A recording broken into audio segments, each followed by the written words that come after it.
Hallo Leute, hier sind wieder Shiva und Jonathan, alias die Matrixer. Matrixer. Heute auf dem wunderschönen Fernsteinsee.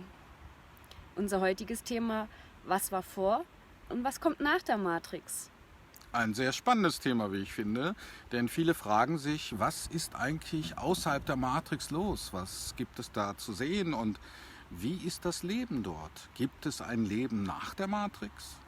Wir werden euch aus unseren Erfahrungen und Erkenntnissen und Einsichten, die wir hatten, schildern.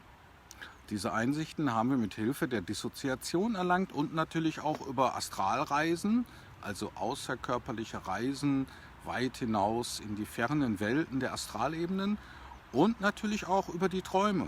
Und hypnagoge Zustände. Ja, richtig, auch über die hypnagogen Zustände.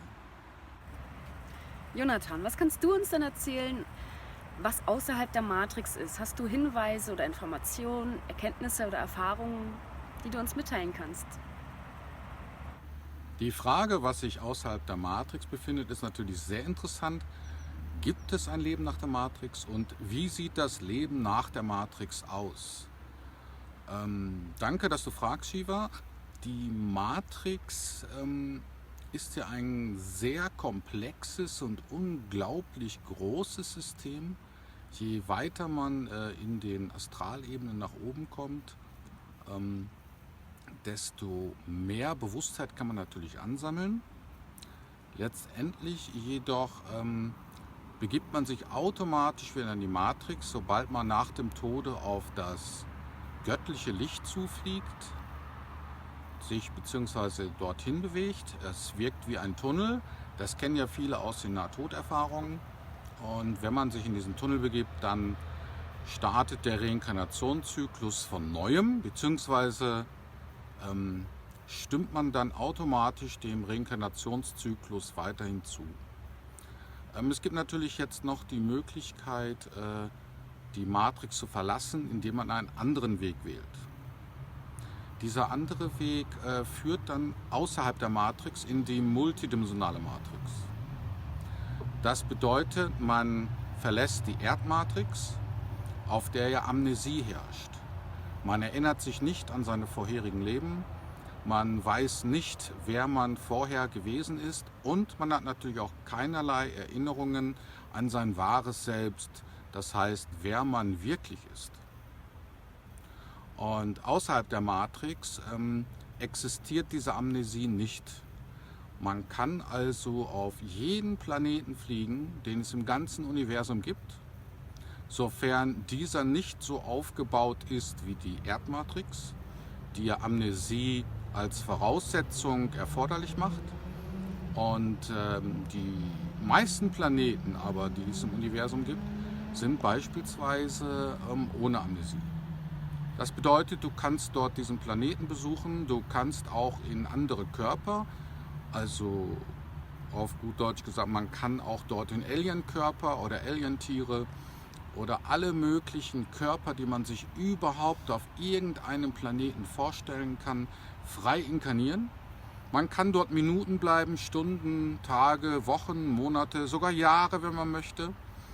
Aber man hat noch seine komplette Erinnerung an sein wahres Selbst und natürlich, was auch sehr wichtig ist, an die Erfahrung, wie man eben diesen Körper betreten hat und wie man ihn wieder verlässt. Jeder Planet außerhalb einer Amnesiematrix ist frei begehbar, kann frei genutzt werden und man behält seine Erinnerungen. Also das ist zum Beispiel ein wichtiger Punkt, der in der multidimensionalen Matrix eben ein Kriterium darstellt, auf das man ja nicht verzichten möchte. Ja, Shiva, wie sieht es bei dir aus?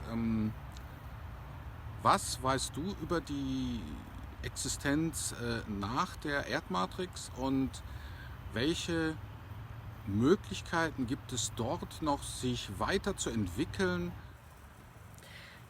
Ja, also so wie ich das erlebt habe, in hypnagogen Zuständen und in Träumen, gibt es nicht nur nach der Erdmatrix, sondern nach der multidimensionalen Matrix noch einige Möglichkeiten, sich weiterzuentwickeln.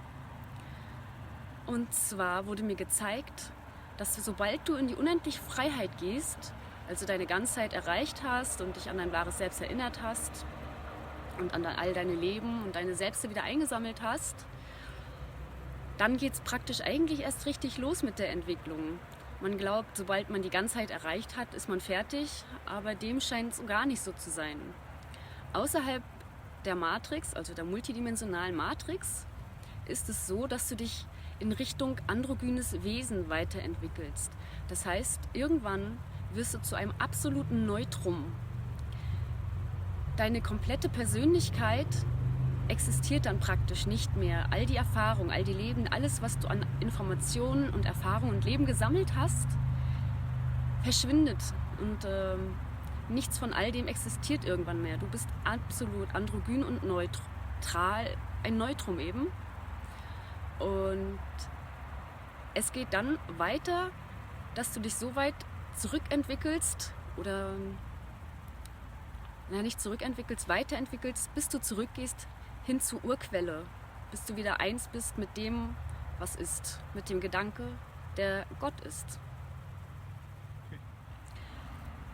Ich habe ja gerade geschildert, wie es außerhalb jeder Matrix sein kann, welche Möglichkeit besteht für die Weiterentwicklung.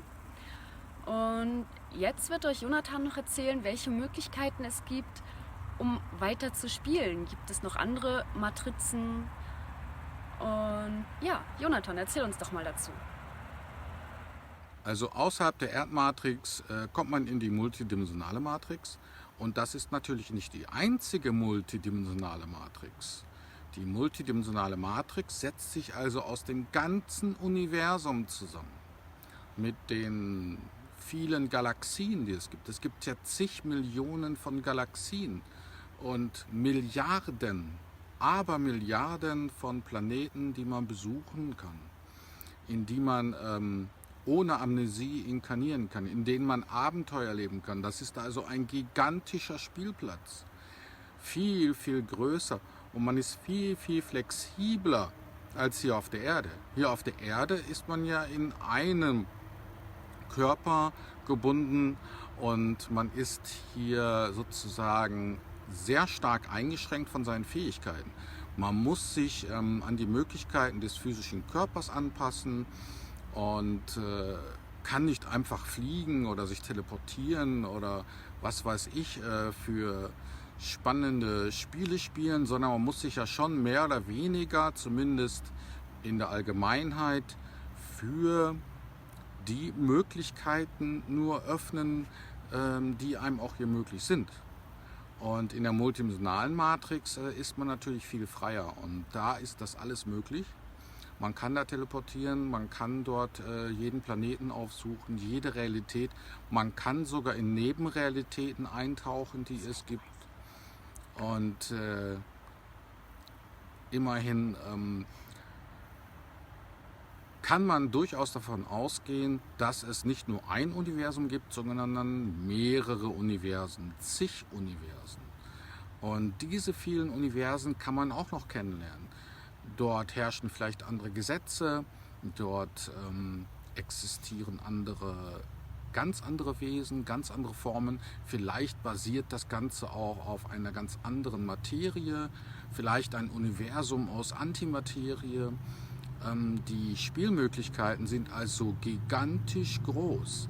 Und wer natürlich dann, wie Shiva es erklärt hat, außerhalb der multidimensionalen Matrix oder der multidimensionalen Matrizen gehen möchte, der versucht natürlich zurück zur Urquelle zu kommen.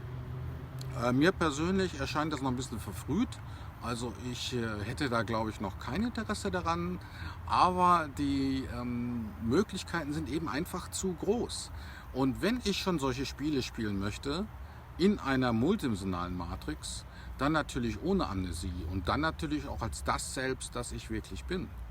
Und in der Erdmatrix, das wirkt dann für mich wie eine kleine, minimalisierte Kopie des Ganzen, in der auch noch Amnesie herrscht.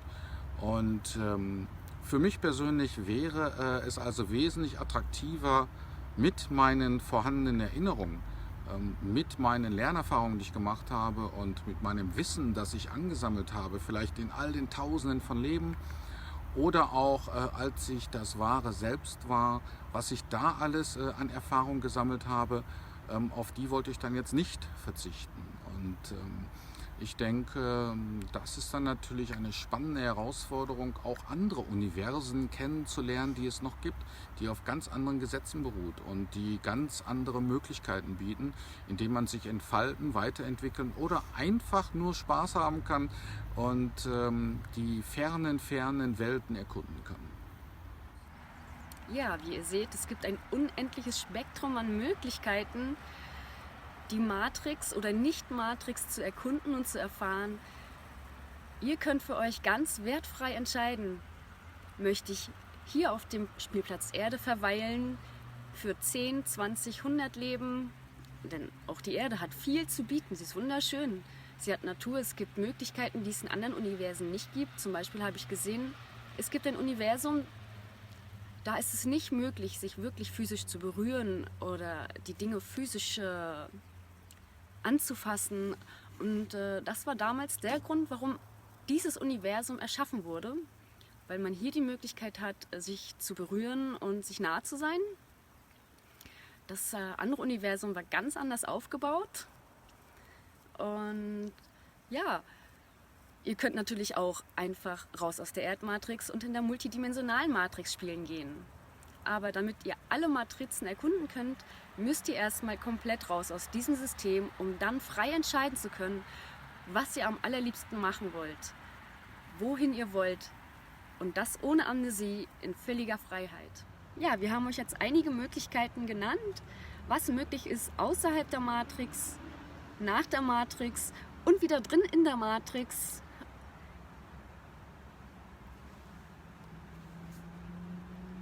Ja? Der Satz war nicht zu Ende. Du kannst einfach übernehmen, ich schneide dann. Achso. Die Möglichkeiten außerhalb der Matrix sind also um ein Millionenfaches höher.